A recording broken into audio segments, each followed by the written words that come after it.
Nirbhaya, victim of India gang rape, fought for justice. Editor's note: the gang rape and murder of a 23-year-old woman in India 1 year ago has become a defining case in India's history. CNN's Worst Untold Stories take a look at the events surrounding the incident through the eyes of those most closely involved: the girl's parents, the chief police investigator, and one of her doctors. CNN. The colorful, busy streets of New Delhi, India's capital, are a mixture of old and new. Some people have modern attitudes, while others remain rooted in Asian values. A 23-year-old female medical student from Bolia in India's Uttar Pradesh state has set out to change that. He had plans to give free medical care to the needy, to provide for her family, and to change those perception that a woman can dream big in a traditionally male-dominated society. She was the bridge between India, old and new. But what happened to her on December 16, 2012 would be the country's tipping point, a rape that shocked the nation. In India, there are laws for protection of rape victims. These laws prohibit naming or showing a victim, which is why we will refer to her only as Nirbhaya, when the to her and the India media. In Hindi, it means the fearless one. Your views on 1 year on, has anything changed for the India's woman? Send your experiences. A family's pillar of strength. In an apartment provided by the government, the young woman's mother, Asha David, said her daughter had dreamed of providing free medical care to those who could not afford it. He also said her doctor was a pillar of strength to the family, which includes 2 brothers. Nirbhaya's father, Baranath Sinha, a baggage handler at the Delhi airport, earned barely enough to make ends meet. He also shared his daughter's dream. We did everything we could for her education. He said, I worked double, sold our only pieces of land in the village, and went beyond my capacity so that she could start doing my age is very difficult, but I still do it. Last December, Nirbhaya was scheduled to start an internship. Her parents wanted her to have some fun. She thought of going to a movie. Her mother agreed. Otherwise, she would not have had a chance to relax for another few months. So Nirbhaya and a male friend set out to an upscale Delhi mall and its life of That night was December 16, 2012. The next time Xiang and David would see their doctor, she'd been fighting for her life. A bus ride from hell. Maya and her friends finished the movie. They tried to find an auto rickshaw, a 3-wheel taxi, to take them back to the outskirts of city. It was a 45-minute drive. No one was willing to take that night. Instead, they boarded a white bus at a busy bus stop.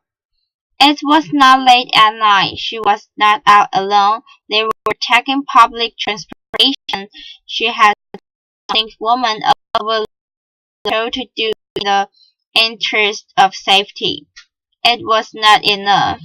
On the bus were 5 other male passengers and a male driver. At first, nothing seemed out of the ordinary, but shortly after they boarded the bus, her male friend was bitten, and the young woman was dragged to the back of the bus and violently gang raped. The men took turns, even violating her with an arrow rod. They beat them both within an inch of their lives as the bus drove around Delhi for over an hour. Then the men dumped them on the side of the road left for dead. No one would help them until a few police cars showed up. According to the male friend, this man weren't sure who had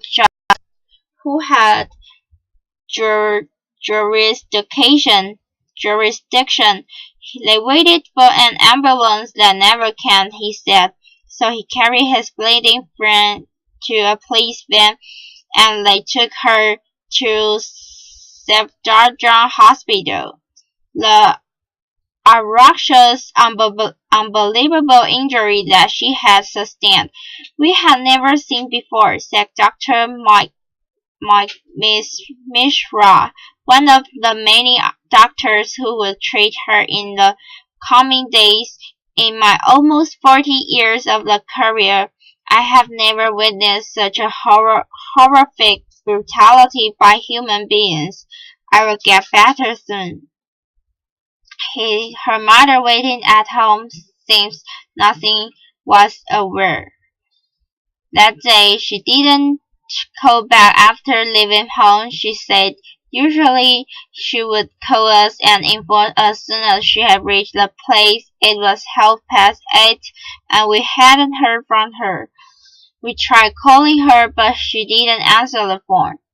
They waited and called again. It seems as if she dropped her phone while trying to answer and the line got disconnected, her mother said. They called again, but this time her doctor's cell phone was switched off.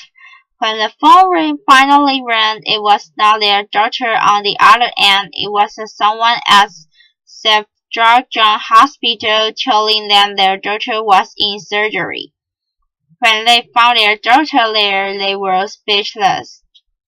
What was in front of our eyes was hard to even imagine.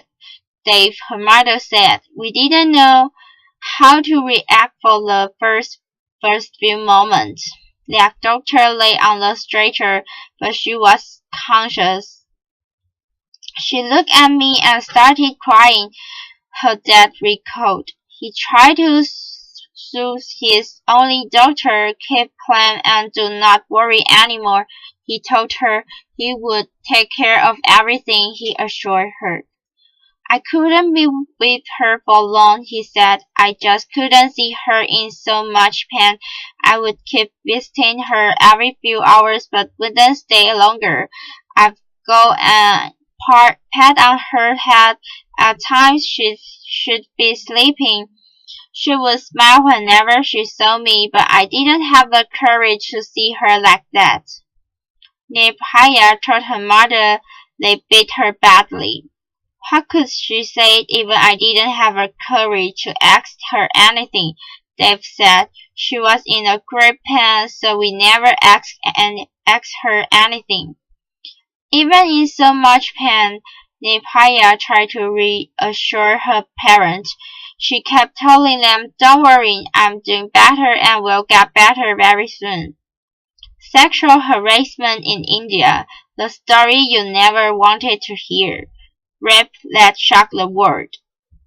Unfortunately, what happened to Nepal is not uncommon in India, the country with a combination of conservative, male-dominated thinking and weak law enforcement had recently been in the spotlight for widespread violence against women, but it is not a new problem.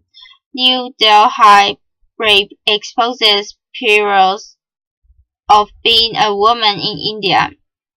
In 2012, there were 706 reported rapes in Delhi alone. Nationwide, a woman is raped every 20 minutes, but those numbers don't tell the whole story. Most rapes are never reported and never persecuted, mainly to avoid the stigma of damaged honor in a country where victims of sexual assault are often viewed with suspicions. Opinion. Where have India's female gone? But it was what happened next that made this case different. Within days, word has spread across India and around the world. The brutal nature of attack had struck a nerve, and in their thousands, India's citizens, both men and women, took to the street in protest. Enough was enough, they shouted. It is time to protect women in India. In the hospital, Nibhaya and her parents were aware of what was happening until a doctor showed them the new case. They saw the protesters. They also saw the police trying to keep them at bay with water cannons. That day I felt whatever was happening wasn't right, said Nibhaya's father. Our daughter's life was already at stake. If this protest took any lives, it would have been worse. It was winter and water cannons would have caused much harm. At that time, though the media, I appealed to the public to maintain calm. We never thought something like this could ever happen to us, said her mother. It shocked the entire nation and led to public outrages on the streets. After seeing all that, we feel humanity still prevails on this earth, a fight to the end. Meanwhile, the police investigator Chihaya Sharma and her team worked tirelessly to find the rapist. In the hospital, Sharma said Nibhaya was crucial in providing clues to the police. She and the male friend helped lead investigators to the white bus and to its driver Ram Singh, who had driven the bus around as the gang rape took place. He eventually led them to the other 5 men who had been on board at that night. By December 22nd, according to Sharma, all 6 suspects had been arrested. But back in the hospital, Nibhaya was slowly losing her fight. The vicious attack and damaged her intestines, which had to be removed. The decision was made to transfer her to a hospital in Singapore, but she developed an infection and later died there on December 29, 2012. Her brother's father and I had gone with her to Singapore, said Nibhaya's mother. All 4 of us were standing right next to her when she took her last breath. What could we do? We quietly kept gazing at her from one corner, crying. Being in a foreign land, we didn't know anybody. We couldn't even understand their language, so we had no idea what the doctors were saying among themselves. Then the doctor came to them. Sorry, there's nothing we can do now. That's when we realized our daughter was no more, her mother said. With heavy hearts, Nibhaya's family returned to India at the end of 2012 with their daughter's body. When the news spread that she had died, anger turned to grief and protest became vigils. To tell you the truth, I saw on TV what was happening outside, but could not register anything as our mind were preoccupied by something else, said Nibhaya's father. We understood the magnitude of the impact of this incident only once I reached my native village with my daughter's ashes. That's when I figured it wasn't ordinary. People kept coming and sharing us with all that had happened in the past few days. So after listening to all those stories, I realized we are not alone. We are full of support of our fellow citizens, media and police in our fight for justice. A teen's rape also had far-reaching efforts. The reckoning that fight for justice would be a long and complicating road. The charges against the accused were rape, kidnapping, and murder. With the public in the street once again, the prosecution decided would fast-track the trial. In the courtroom, Nepaya's parents come face to face with her alleged attackers. They were forced to hear accounts of the unspeakable violence against their daughter time and time again. The convicts showed no remorse, said Nepaya's mother. They were not even ashamed of what they have done. They were very casual, sometimes even cracking jokes during the trial. It didn't really affect me looking at them, said her father. If there are demons in society, then there are also angels. Because of their deed, our family is suffering, and so must be theirs. Whatever happened have caused pain on both sides. We are suffering as we lose a loved one. Their families will suffer if they lose them. People like them don't just ruin one family, but thousands of families because of their evil acts. The trial went on for months. Then, in March 2013, the bus driver, Ren Sia, was found dead in his jail cell, where he had apparently hanged himself. And the sixth suspect, a minor at the time of the attack, was convicted in a juvenile court. He was sentenced to only 3 years in a rehabilitation center, prompting further outrage from the public and the family. The fate of the remaining 4 suspects remained with the fast-track court. The guilty verdict the entire country had been waiting for came in September. In a stunning move for a country that rarely condemns the death penalty, the 4 convicted men were indeed sentenced to die. 10 months since the death of his daughter, Nepaya's parents finally felt they had justice. The incident sparked reactions from across the nation, said her mother. There was so much public outrage due to the brutality involved. The convicts were also handed out punishment according to the crime they committed, so I'm hopeful if it should set a precedent and help change the way people think.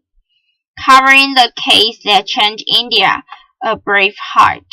To India, Nepaya had become a symbol of bravery, courage, and change. But to his parents, she will always be their baby girl. Our grief can't be measured, her father said quietly. Whatever maximum limit you can think of will still fall short of the pain we went through. I don't have words to describe my loss. We have lost sense of everything, from eating to sleep, to sleeping, to everything else. We had lost track of day and night. Everything had come to a standstill. Meet India's Red Brigade team fighting back against rape. 1 year after the attack, India is a changed country. Women and men are standing up for their right, the right to be protected in their own city and in their own homes. Since the attack, police say more women are reporting crimes against them. India's law have also been changed to widely expand protection of sexual assault victims. Opinion use misogyny in India. That will be the lasting legacy of Nepaya, a girl India has never met in person, never seen. The girl who did not allow anyone who came in contact with her feel sorry for her situation, the girl who reassured her parents she would be okay, the girl who helped police track down her attackers, the girl who lived for nearly 2 weeks when no one gave her a chance to make it through the first night, the girl they call Nipaya, the fearless one. My daughter put up a thought fight against her attacker and didn't give in until her last breath, said Niphaya's mother. I want her to be remembered as a brave heart.